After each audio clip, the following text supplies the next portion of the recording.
warahmatullahi wabarakatuh. Halo, saya Nurmiani. Pernah nggak sih Anda merasa capek ceramah panjang lebar di depan kelas, tapi siswanya malah sibuk sendiri atau mengantuk? Nah, di video kali ini kita akan membahas bagaimana cara stop ceramah 2 jam dan beralih ke cara cerdas mengajar dengan metode blended learning. Yuk kita bahas.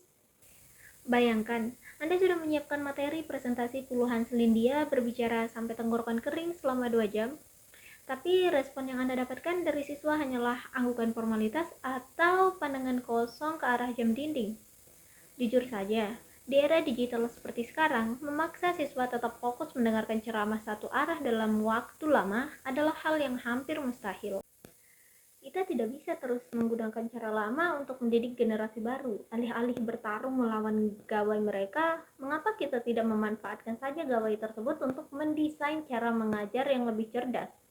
Solusinya adalah beralih ke metode blended learning. Sebelum melangkah lebih jauh, mari kita luruskan satu hal. Banyak yang salah paham dan mengira blended learning itu sederhana, memindahkan tugas kertas ke Google Classroom atau sekedar menyuruh siswa menonton video di YouTube, lalu selesai. Konsep aslinya tidak sebercanda itu. Blended learning adalah sebuah strategi yang secara sengaja mengombinasikan interaksi tatap muka di kelas dengan pengalaman belajar digital yang mandiri dan terstruktur. Di sini, siswa diberikan ruang untuk mengontrol kapan, di mana, dan seberapa cepat mereka ingin memahami suatu materi secara online. Kata kuncinya adalah sinergi. Apa yang mereka pelajari di rumah secara mandiri harus menjadi bahan bakar utama yang memicu diskusi seru saat mereka datang ke kelas fisik Anda. Jadi, kedua ruang ini saling menguatkan, bukan berjalan sendiri-sendiri. Lalu bagaimana cara menerapkannya tanpa bikin guru pusing? Model yang paling populer dan paling gampang dicoba adalah flipped classroom atau kelas terbalik. Mari kita bedah polanya. Pada kelas tradisional, siswa datang ke kelas untuk mendengarkan teori baru dari guru, lalu pulang membawa tumpukan PR sulit yang harus dikerjakan sendiri tanpa bimbingan. Di kelas terbalik, kita tukar posisinya. Tahap pertama terjadi di rumah. Sebelum hari H pembelajaran, Anda membagikan media instruksional, bisa berupa video pendek buatan sendiri, infografis menarik, atau rangkuman materi. Siswa mempelajarinya di rumah dengan santai. Tahap kedua adalah saat di kelas fisik. Karena teori dasarnya sudah mereka kantongi dari rumah, Anda tidak perlu lagi ceramah 2 jam penuh. Waktu di kelas bisa dipakai total untuk aktivitas yang jauh lebih berbobot, seperti debat kelompok, memecahkan studi kasus nyata, atau memberikan bimbingan khusus bagi siswa yang masih belum paham materi dasarnya. Kelas pun jadi jauh lebih hidup.